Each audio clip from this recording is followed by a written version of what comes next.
Bienvenidos a la edición de abril de Enfermedades del colon y el recto.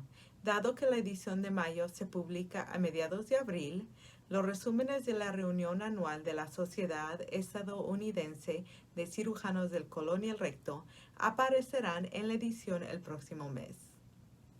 La edición de este mes comienza con un punto de vista titulado Establecimiento de un punto de referencia anatómico fijo estándar para localizar con precisión el cáncer del recto, que permitirá informes uniformes en investigaciones y publicaciones. Es escrito por el Dr. Bill Sirocco. El rincón para residentes de este mes se centra en el diagnóstico y manejo del volvulo colónico y es escrito por los doctores Lai y Bogo con el comentario experto del doctor Atamanalap. También tiene oportunidad para educación médica continua. Las contribuciones de este mes a nuestra colección de videos didácticos son prolapso rectal, reparación perineal, rectosigmoidectomía perineal, procedimiento de Altmaier, por los doctores Kerkik y Centork de Turquía, e identificación ureteral en cirugía colorectal mínimamente invasiva, por los doctores Soriano y Siminao de Washington. Puede ver ambos en nuestro canal de YouTube de la revista Enfermedades del colon y el recto y convertirse en un suscriptor del canal. Este mes tenemos 7 selecciones de la editora. El primero se titula Excisión mesorrectal total transanal en cáncer de recto medio-bajo. Evaluación de la curva de aprendizaje y comparación de resultados a corto plazo con la excisión mesorrectal total laparoscópica estándar. El primer autor es el Dr. Zheng y sus colegas de Guangdong, China. En este estudio, los autores analizaron la curva de aprendizaje de la excisión mesorrectal total transanal y compararon las diferentes fases de la excisión transanal con la excisión mesorrectal total laparoscópica. Utilizaron un enfoque de estudio retrospectivo de casos y controles utilizando su gran base de datos de cáncer colorectal. Los pacientes fueron sometidos a excisión transanal por un solo cirujano o excisión laparoscópica por cirujanos laparoscópicos con experiencia. Había 171 pacientes en cada grupo. La curva de aprendizaje de la excisión transanal se dividió en 3 fases. Durante la primera fase, el tiempo operatorio fue mayor en el grupo transanal que en el grupo laparoscópico. En la segunda fase, la curva de aprendizaje, los resultados fueron iguales. Durante la tercera fase, el tiempo operatorio, la pérdida de sangre intraoperatoria y la estancia postoperatoria fueron menores en el grupo de transanal en comparación con el grupo laparoscópico. Los autores concluyeron que los resultados histopatológicos a corto plazo fueron similares entre el grupo transanal y el grupo laparoscópico, y que la excisión transanal también proporcionó buenos resultados oncológicos. Nuestra segunda selección de la editora se titula Resultados oncológicos adversos de adenocarcinoma del canal anal en pacientes con enfermedad de Crohn. Es escrito por los doctores Yashura y sus colegas de Hyogo, Japón. En este estudio, los autores querían aclarar la influencia de la enfermedad del Crohn en los resultados oncológicos en pacientes con adenocarcinoma anal. Informaron retrospectivamente sobre 102 pacientes con adenocarcinoma del canal anal, un tercio de los cuales también tenían enfermedad de Crohn coexistente. Los pacientes con enfermedad de Crohn eran más jóvenes y tenían una alta incidencia de enfermedad del tipo de la glándula anal externa y también tenían tumores más grandes. Concluyeron que hubo resultados oncológicos significativamente peores en los pacientes asociados con la enfermedad de Crohn, con tumores más grandes. Nuestra tercera selección de la editora tiene un editorial adjunto titulado Tratamiento inmediato de la fístula anal, que se presenta con un absceso agudo. ¿Es hora de volver a visitarlo? Es escrito por el Dr. Loader. El artículo en sí se titula Exploración interesfinteriana con ligadura del tracto de la fístula o intento de cierre de la abertura interna para abscesos anorrectales agudos.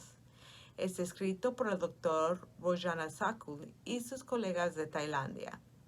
En este estudio, los autores querían examinar la viabilidad y los resultados de realizar una exploración interesfinteriana con ligadura del trayecto de la fístula o intento de cierre de la abertura interna para un absceso anorrectal agudo.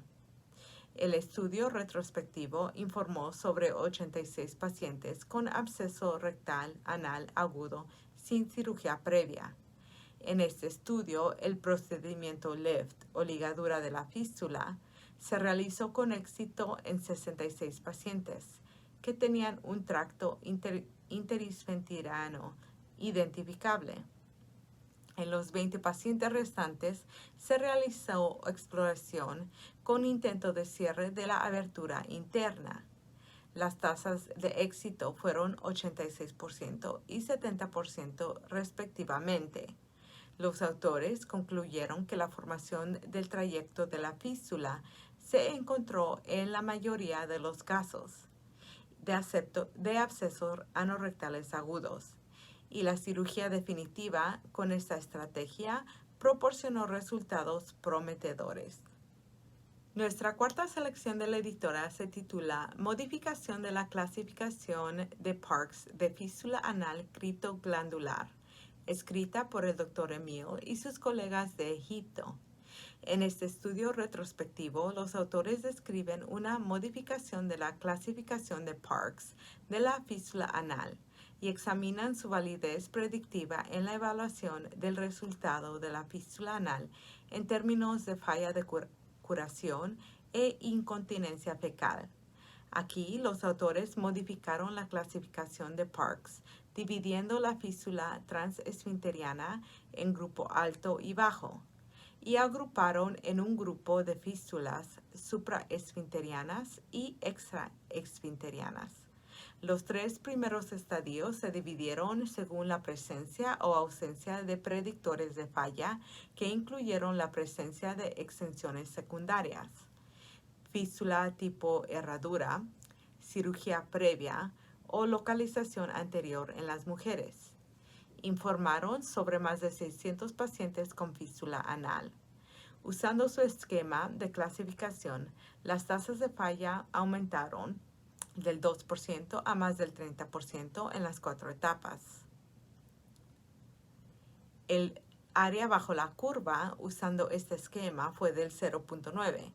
Entonces concluyeron que el uso de su sistema de clasificación modificado ayudó a diferenciar fístulas simples y complejas dentro de cada etapa y ayudó en la evaluación y toma de decisiones para la fístula anal.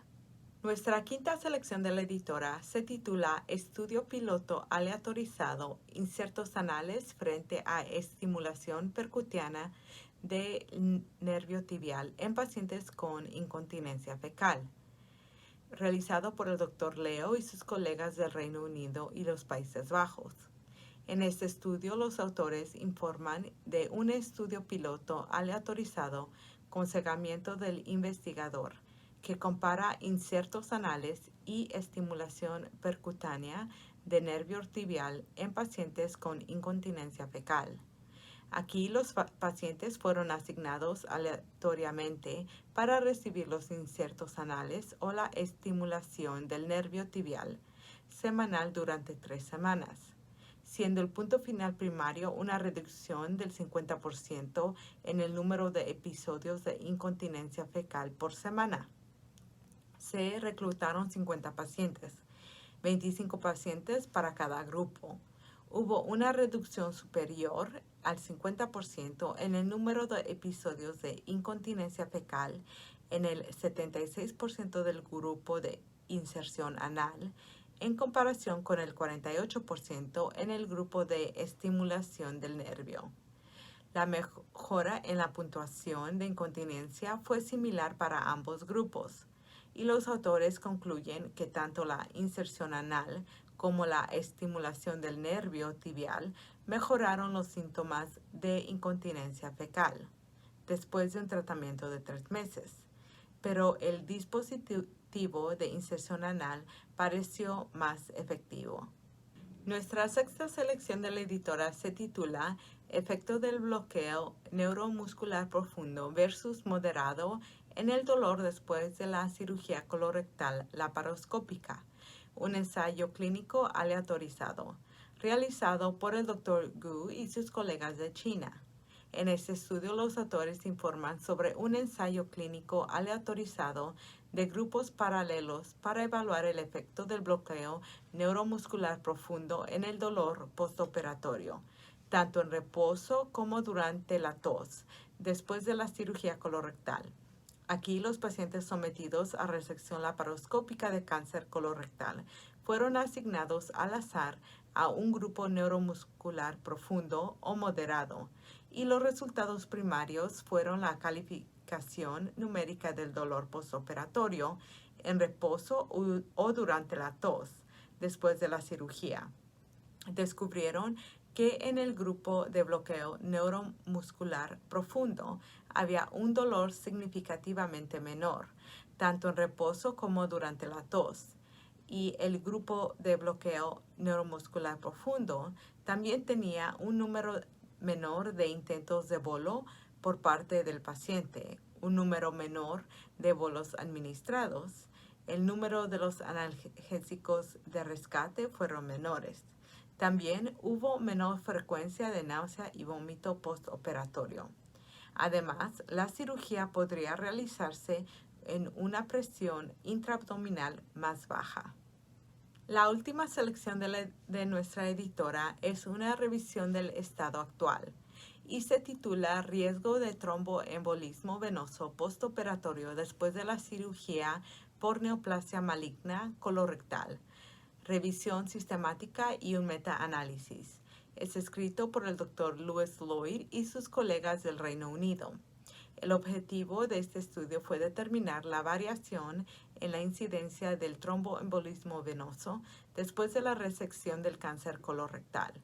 Los autores utilizaron múltiples bases de datos diferentes para identificar ensayos de control aleatorios, así como bases de datos poblacionales y estudios de cohortes de registro. De más de 6,000 estudios, identificaron 28 que cumplían criterio de inclusión y 18 estaban disponibles para el metaanálisis. Estos informaron sobre más de 500,000 pacientes.